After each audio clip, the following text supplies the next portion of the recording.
What if I told you that trying to be, productive every single day is literally fighting a biological war against yourself? I mean, it sounds intense, but it is entirely accurate. Right. Think about it for a second. Have you ever woken up after, I don't know, a perfectly solid 8 hours of sleep, looked at your to-do list, and felt like you were trying to move your body through wet concrete? Oh, absolutely. We all have those days. You know you should be energetic. The coffee is brewing, the sun is shining, but your brain and your body are just giving you this emphatic, undeniable no. And I think the most frustrating part for you listening to this is that maybe just 2 weeks prior, you were bouncing out of bed on like 6 hours of sleep. Yes. You were hitting the gym, crushing your work presentations, practically vibrating with energy and doing it all without breaking a sweat. Yeah. When you compare those 2 days side by side, it just feels entirely random and feels like a betrayal. It really does. And when that wet concrete day hits, it is so incredibly easy to internalize it, right? You blame yourself. You sit there thinking, oh, I'm just lazy. I lack willpower. My morning routine is Which garbage. is so unfair to yourself. Completely unfair. But what if the problem isn't your discipline? What if the 24-hour routine you feel so guilty for failing at was actually designed for an entirely different biological system? That is the million-dollar question. Welcome to this deep dive. Today, we are looking at a really comprehensive blueprint drawn from a fascinating guide on cycle hacking, or cyclushacking in the original source. It is a phenomenal source document Yeah. because, rather than viewing the menstrual cycle as something to merely survive or manage with painkillers, it maps out a detailed blueprint. A literal operating system. Yeah, an operating system for syncing your training, your diet, your self-care, and even your professional work schedule to the 4 distinct phases of the cycle. And our mission for you today is pretty straightforward. We want you to stop fighting your own biology. We want to help you take this information and use it as a personalized operating system for peak physical and mental performance. Because it really can be a superpower. Okay, let's unpack this because for so long, the cycle has been framed as this, monthly inconvenience, a taboo topic we just whisper about and hide a tampon up our sleeves on the way to the bathroom. Right, the classic sleeve hide. But this guide flips that completely on its head and frames the cycle as a massive, untapped strategic advantage. It really is an advantage once you know how to read the dashboard. But before we look at the actual 4-week calendar, we have to meet the key players running the show behind the scenes. The ones pulling the lever. Exactly. Think of them as your body's biological board of directors. You basically have 3 main hormones calling the shots: estrogen, progesterone, and testosterone. Okay. Understanding the actual mechanisms of why they do what they do is what changes this from a list of boring rules into actual empowerment. I really love the board of directors analogy. Let's start with the CEO of energy, I guess. Estrogen. Yes, estrogen is your ultimate energizer. When this hormone is high, it physically alters your baseline. It boosts your mood by interacting with serotonin. Oh, wow. So a direct brain chemistry link. Direct link. It noticeably increases your pain tolerance, it revs up your baseline metabolism, and it actively stimulates muscle building. It even supports sleep architecture, giving you that deeply restorative rest in the first half of your cycle. Wait, hold on. I always thought of estrogen strictly in terms of, like, reproduction or moodiness, but you're saying it's actually structural. It's actively helping build muscle and block pain. Yes, literally on a cellular level. That's the reason you feel practically invincible at the gym during certain weeks. Your body is biologically primed to recover faster and push harder. That makes so much sense. But, a CEO needs a counterbalance, which brings us to the second board member, progesterone. The stabilizer. Correct. Progesterone's primary biological job is to have a calming, almost sedating effect on the central nervous system. Okay. It's preparing the body for potential implantation. But there's a significant systemic side effect here. It actually raises your core body temperature by about zero point 0.3 to zero point 0.5 degrees Celsius. Okay, I'm going to push back on that for a second. Half a degree Celsius. That sounds completely insignificant. Are you telling me a 0.5 degree shift is enough to wreck my sleep? I know, it sounds tiny on paper. But in terms of sleep architecture, it's massive. Really? Yeah, to enter deep restorative sleep, your core body temperature physically needs to drop. When progesterone is artificially holding your temperature elevated by just that half a degree, your body struggles to cross that threshold into deep sleep. Oh my God. That is the exact mechanism behind why you toss, turn, and kick the covers off, waking up feeling exhausted, even if you're in bed for 8 solid hours. That is mind-blowing. So it's not just work stress keeping you awake, it's a literal thermostat issue.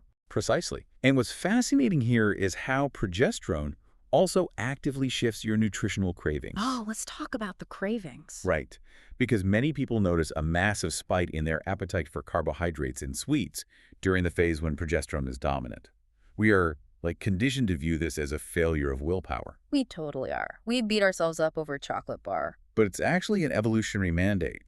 Progesterone stimulates the need for more energy because the body believes it might be pregnant. It is sending urgent biological signals to your brain to stock up on quick, easily accessible energy sources. So if estrogen is the gas pedal for energy and metabolism, progesterone is like a heavy warm blanket. It's meant to be protective and calming, but Yeah. it makes you run hot, and it actively rewires your brain to hunt for snacks. That is a brilliant way to picture it, the warm blanket. And then dropping into the boardroom for a very brief but highly impactful visit, we have our third player, testosterone. The wild card. Exactly. We usually associate testosterone exclusively with men, but it is a crucial wild card in the female cycle too. It peaks right around ovulation. And what does it do? When it spikes, it brings a surge of confidence, a higher sex drive, and a temporary but highly significant boost in physical performance and spatial awareness. Okay, this biological context is just so crucial for you to keep in mind as you listen. Because if we don't understand the mechanisms, the gas pedal, the warm blanket, the wild card, then the lifestyle changes we're about to map out just feel like, I don't know, arbitrary restrictive rules. Exactly. They just feel like another diet or workout fad. Right. So now that we know how they work, let's map out exactly when they take over. We're starting at day 1, the reset. Yes. So phase 1 is menstruation, typically days 1 through 5 of the cycle. At this exact moment, the board of directors has essentially left the building. Both your estrogen and your progesterone levels crash to rock bottom. They've literally gone on vacation, Yes. and the office is running on emergency power. That's exactly what's happening. Physically, the uterine lining is shedding. Because those hormone levels are so incredibly low, and because you are losing blood and iron, your overall physical energy hits its absolute lowest point. Makes sense. Your body is undergoing an active, taxing physiological process. It desperately needs rest, recovery, and warmth to facilitate that process without completely draining your reserves. So how do you actually adapt to this? Because the source guide has incredibly specific lifestyle applications for this phase. Food-wise, this is clearly not the time for an ice-cold green smoothie or raw, hard-to-digest salads. Oh, definitely not. You want warm, restorative, iron-rich foods. The guide specifically recommends bone broth, hearty stews, roasted root vegetables. And why the focus on warm foods? Well, the mechanism there is important. Your digestive fire, so to speak, is low because so much of your energy is diverted to the menstrual process itself. Warm cooked foods require much less metabolic energy for your body to break down. So you're saving energy on digestion. Exactly. The guide also heavily emphasizes things like chicken, boiled eggs, sweet potato mash, and chia pudding with blueberries. Wait, what? Chia pudding specifically? That feels very particular. It's because of the mucilage. A what? The mucilage, that thick, gel-like substance chia seeds, form when they soak in liquid. Oh, right, when they get all gooey. Yeah. Ugh. When hormones bottom out, hydration becomes critical, and that gel helps your body retain water. Plus, combined with blueberries, it provides a very slow, stable blood sugar release, which is vital when you don't have the energy reserves to handle a sugar crash. That makes total sense. So cool. And for movement, you want to stick to restorative practices, right? Like yin yoga, gentle walking. Yes, keep it very light. But let's be real for a second. If you're listening to this and thinking, I don't have time to take week 1 off, I have a demanding job, I have kids, I can't just hibernate. Yeah. How does this actually work in the real world? The guide explicitly says to keep a low tempo and avoid major decisions. Right, and it can feel impossible. Yeah. But it's about micro adjustments, not necessarily taking a week off life.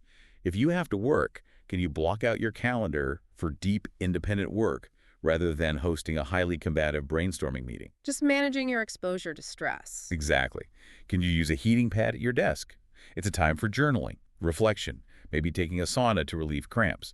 You are intentionally resetting the system so you don't burn out. Because as the bleeding stops, everything changes. We enter phase 2. The follicular phase, the Yeah. buildup. Yes, roughly from day 6 to day 13. The comeback. The CEO, estrogen, returns to the office. And she is micromanaging everything. Oh, absolutely. Estrogen levels begin a steep, steady climb, preparing the body for ovulation.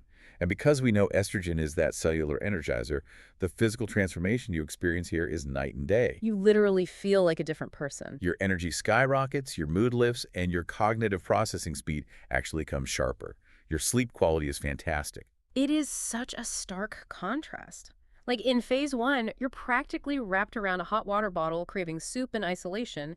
Suddenly, by day 8, the guide is literally recommending you try ice bathing for extra energy. I know, it's a wild pivot. That is a massive physiological swing. I read that and thought, are you kidding me? Ice water. It sounds intense for sure, but there's a fascinating biological synergy there. Because estrogen is climbing, your baseline dopamine levels are also naturally rising. Okay. The shock of an ice bath triggers a massive, sustained dopamine release. Now, in phase 1, that shock would just deplete your exhausted nervous system. But in phase 2, your body has the hormonal scaffolding to take that stressor and turn it into intense, laser-like focus and energy. Wow. Okay, so for you listening, this is your biological green light. This is when you want to initiate those new work projects. You naturally have high social fluency right now, so pack your calendar with brainstorms, networking events, complex problem solving. It is the optimal time to be seen and heard. And food-wise, your digestion is humming again, so you can switch from those heavy, warm stews to fresh, energizing meals. Salads with falafel, feta cheese, cucumber, bell peppers, Greek yogurt with berries. And in the gym, your body can handle significant mechanical stress now. Remember, estrogen is protecting your muscles and dulling pain. Oh, right, the pain tolerance is up. Yes. So this is the absolute best time for high-intensity interval training, heavy strength training, CrossFit, or long runs.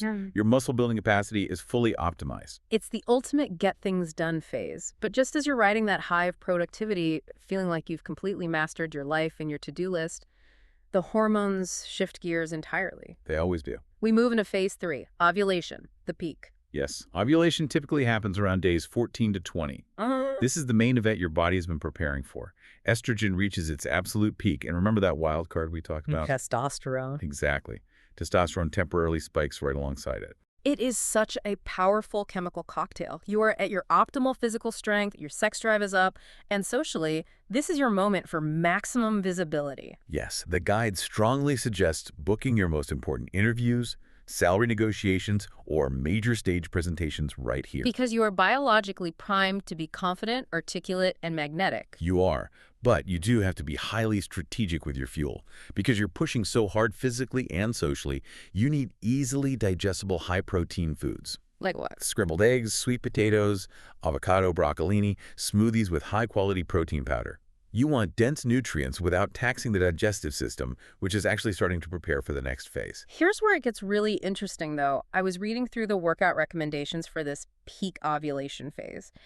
You feel stronger than ever, right? You have testosterone flooding your system, but the source explicitly warns that you are actually at a higher risk for injuries right now. Yes, it's so counterintuitive. I just don't get that. If I'm at my strongest, why am I suddenly fragile? It's one of the most fascinating paradoxes in human biology.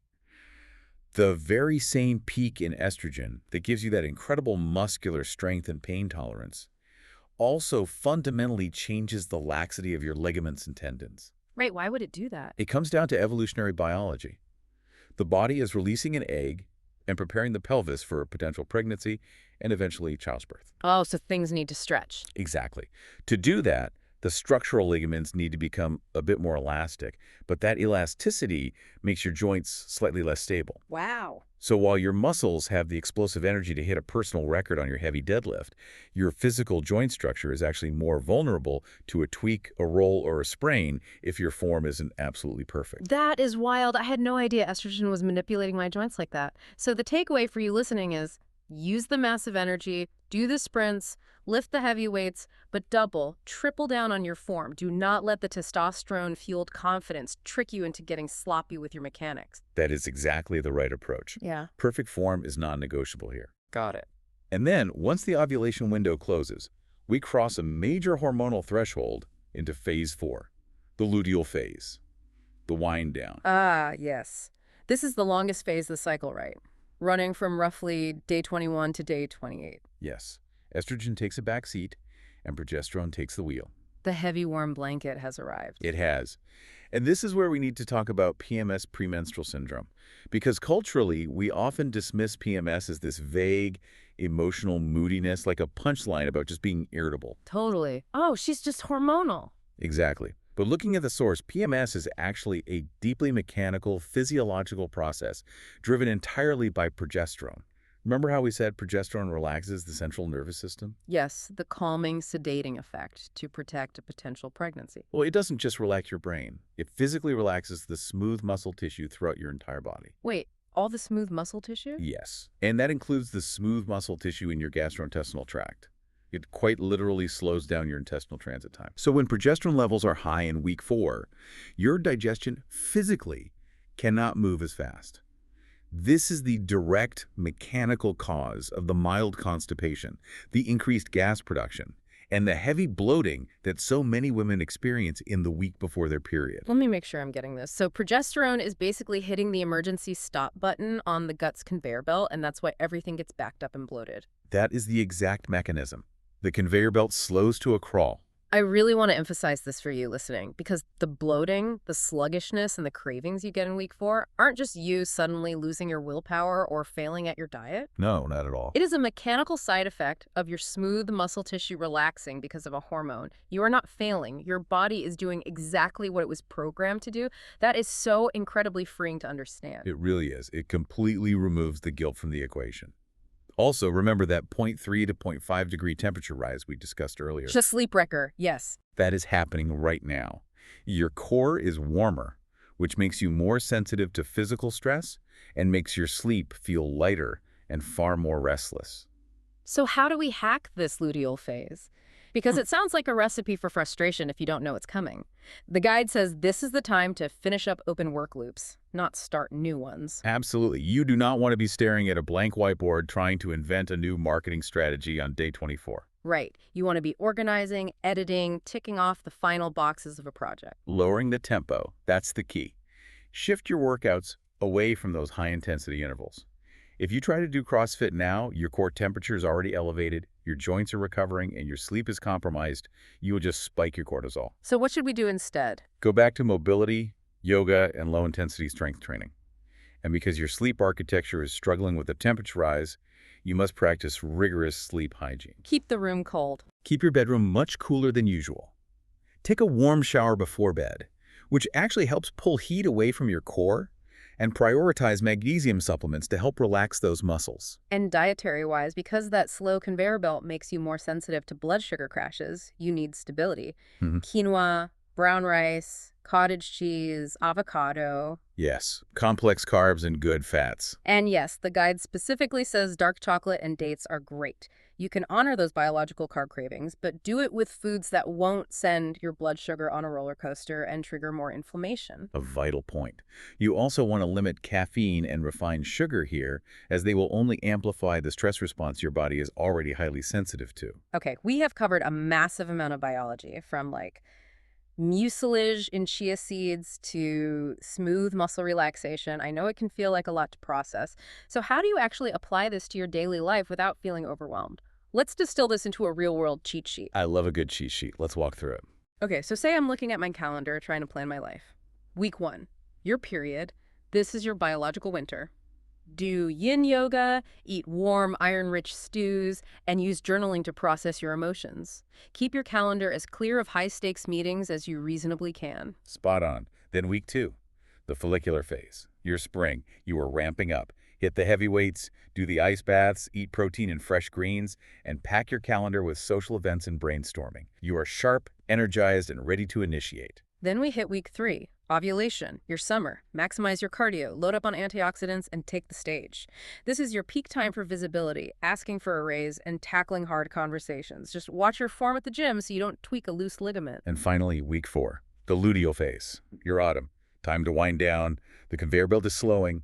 Switch to light strength and yoga. Focus heavily on blood sugar stabilizing meals and prioritize your sleep hygiene to combat that natural temperature rise. Wrap up projects. Don't start new ones. It's a completely different paradigm for organizing a month, but I have a practical question. What if I have a massive career-defining pitch to give to my boss, but I look at my tracker and I'm smack in the middle of week 4? Or what if my cycle isn't a perfect 28 days? If we connect this to the bigger picture, the guide makes one rule absolutely paramount. Follow your body's signals over the calendar. Always. Okay. Not all cycles are the same. Some are 26 days, some are 32 days. Stress can delay ovulation. You have to use this as a supportive framework, not a rigid prison. Right, it's not another set of rules to fail at. Exactly. If the calendar says you're in week 2 and you should be doing HIT, but you've been sick and your body feels exhausted, listen to the body. Adapt based on your real-time energy. And about that pitch in week 4. If you have that massive pitch in week 4, you don't panic. You just know you might need an extra hour of prep, a cooler room to sleep in the night before, and a solid blood sugar stabilizing breakfast that morning to offset the progesterone. So what does this all mean? It means you now have a literal roadmap to your own energy levels. You can finally stop feeling guilty for needing to hibernate and eat warm carbs in week 1. Yes. You can lean into that need, knowing that by honoring the reset, you are recharging the battery so you can fully capitalize on your explosive brain power and physical peak in weeks 2 and 3. It's about working with the current, not fighting against it. It's moving from a mindset of enduring your biology to actually utilizing it as a deeply personalized competitive advantage. Which brings us to a final thought I want to leave you with. Modern society, our corporate schedules, our standard Monday through Friday expectations, our intense daily gym cultures operates on a strict cycle of relentless, identical daily productivity. It really does. Every single day is supposed to look the same. Exactly. You are expected to wake up at the exact same time, exert the exact same energy, and produce the exact same output every single day. But that entire system was essentially built around male hormonal patterns, which run on a 24-hour cycle. A daily reset driven by a morning testosterone peak. Right, wait, that is the crucial difference. Men reset every 24 hours. But now that you know your body operates on a dynamic, constantly changing 28-day system, how might you redesign your work, your workouts, and your life to honor your own biology, rather than constantly fighting to fit yourself into a 24-hour box that was never built for you in the first place? It's a profound shift in perspective. Yeah. Once you see the mechanical reality of your own rhythm, you really can't unsee it. You really can't. Thank you so much for joining us on this deep dive. We hope you take this blueprint, drop the guild, and start experimenting. Here's to finally upgrading your operating system.